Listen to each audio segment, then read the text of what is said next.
P T I को हैं, उसी के तनाजुर में ये फैसला किया गया है। केपी के अंदर अगरचे उनको किसी के इत्तेहाद की जरूरत नहीं थी अगर आज़ाद अरकान जो उनके जीते हैं नंबर देखा जाए, लेकिन अभी क्योंकि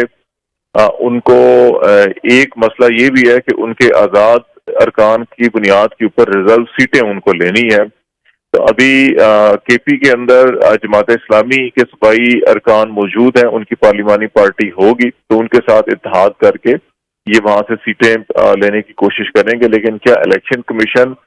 अब उनको नशिस्तें ये फराम करेगा या नहीं करेगा, क्योंकि रिजर्व सीट के लिए जो प्रायोरिटी लिस्ट होती है वो आपको इलेक्शन से जो शेड्यूल में दिन मुकर्रर होते हैं उस वक्त देने होते हैं। तो क्या उस वक्त ये लिस्ट दी गई थी या नहीं दी गई थी, ये एक सवाल उठेगा और उसकी बुनियाद के ऊपर एतराज भी हो सकता है और मसाइल भी पैदा हो सकते हैं। इसी तरह मरकज में भी क्योंकि पीटीआई को इंतखाबी निशान नहीं था, अभी रिव्यू पिटिशन उन्होंने फाइल की हुई है। अगर तो रिव्यू पिटिशन में इनके हक में फैसला आ गया तो फिर तो मसला ही हल हो जाएगा। अगर वो फैसला इनके हक में ना आया तो फिर ये ऑप्शन रखा गया है कि मरकज में क्योंकि एक नशिस्त जो है वो MWM जो है वो जीत कर आई है, तो उनके साथ इलाक करके और उनकी पार्लिमानी पार्टी को यूज करके फिर अपना ग्रुप बनाया जाएगा ताकि एक तो डिफेक्शन क्लॉज से बचा जा सके और दूसरा रिजर्व सीटें ली जा सकें। तो ये मकसद है। केपी के अंदर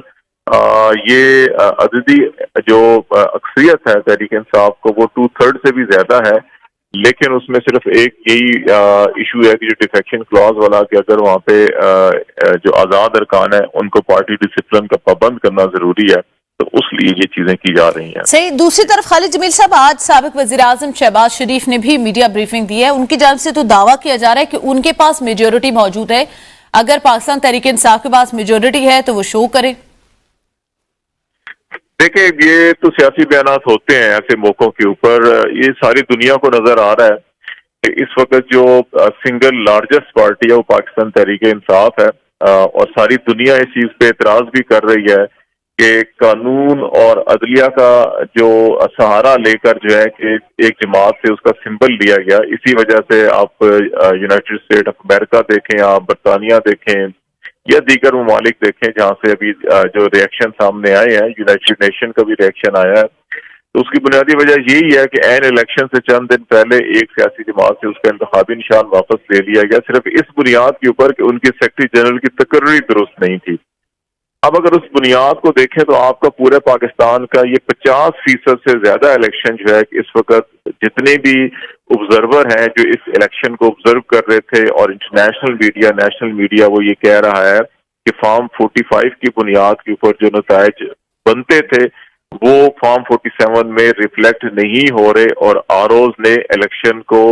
नतायज को तब्दील किया है। तो 50% जिस मुल्क के नतायज तब्दील कर दिए जाएं,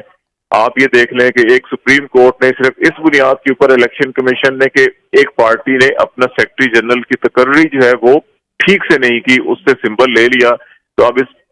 पूरे पाकिस्तान के इलेक्शन की फिर क्रेडिबिलिटी पे और इसके ऊपर इलेक्शन कमीशन और सुप्रीम कोर्ट को क्या करना चाहिए, ये वो दुनिया सवाल उठा रही है जिसका जवाब इस वक्त पाकिस्तान के किसी इदारे के पास नहीं है। यही वजह है कि रिव्यू पिटिशन फाइल की गई है, और जो शहबाज शरीफ साहब या अच्छा खालिद जमील साहब, ये रऊफ हसन ने ये कहा है कि MWM के साथ मिलकर हुकूमत बनाएंगे, यानी अपनी जो उम्मीदवार हैं उनकी पार्टी को ज्वाइन नहीं करेंगे, तो फिर रिजर्व सीट जो खवातीन की हो जाती हैं या बाकी जो नशिस्तें होंगी वो कैसे हासिल की जाएंगी?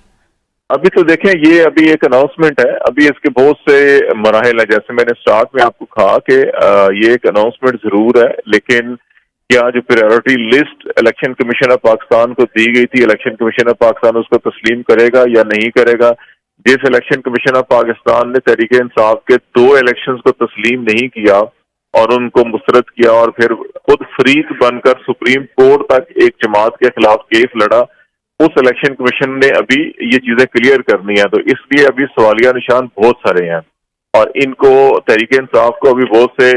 मजीद लीगल जो हर्डल्स हैं वो क्रॉस करने होंगे, और उसमें साफ दिखाई ये दे रहा है कि पिछले 6 महीने या 1 साल का जो तजुर्बा है हमारा, जो देख रहे हैं हम, उसमें तमाम इदारे जो है कि वो प्रॉब्लम तो क्रिएट कर रहे हैं,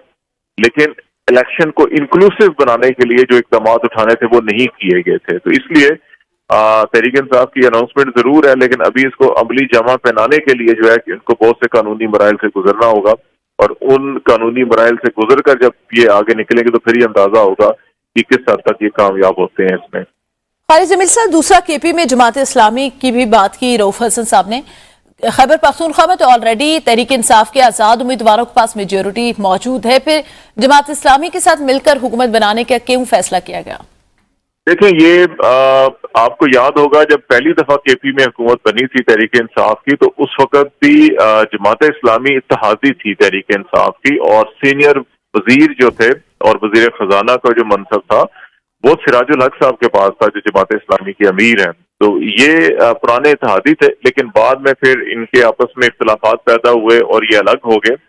اور ابھی ایک بار پھر یہ وہ گیسچر دینے کی کوشش کی گئی ہے کہ ہمارے پاس نمبر پورا ہے، لیکن اس کے باوجود جو ہمارے ہم خیال ہیں ان کو ہم ساتھ رکھیں گے، نمبر 1۔ نمبر 2 یہ ہے کہ اس وقت فارم 45 کے حوالے سے تحریک لبیک اور جماعت اسلامی اور MWM جو ہے کہ یہ ان کے جہاں بھی امیدوار تھے، جماعت اسلامی آلموسٹ پورے پاکستان میں اپنے امیدوار کھڑے کیے ہوئے تھے، اور اسی طرح تحریک لبیک نے بھی پاکستان کے بیشتر حلقوں میں اپنے امیدوار کھڑے تھے۔ تو جب تحریک انصاف اب ہائی کورٹ اور سپریم کورٹ میں اپنی ان نشستوں کو حاصل کرنے کی کوشش کرے گی جن کو آروز نے رات کے اندھیرے میں نتائج بدل کے ان کی فتح کو شکست میں بدلا، ان کے حاصل کرنے کے لیے اب جماعت اسلامی اور ان سے جو ہے کہ ان کو مدد ملے گی، اور یہ بطور گواہ بھی وہاں پیش ہوں گے جی کہ ہمارے پاس بھی فارم 45 ہے اور ایک جیسے ہمارے پاس، اور یہ ہمیں خالد جمیل ہمارے ساتھ رہے۔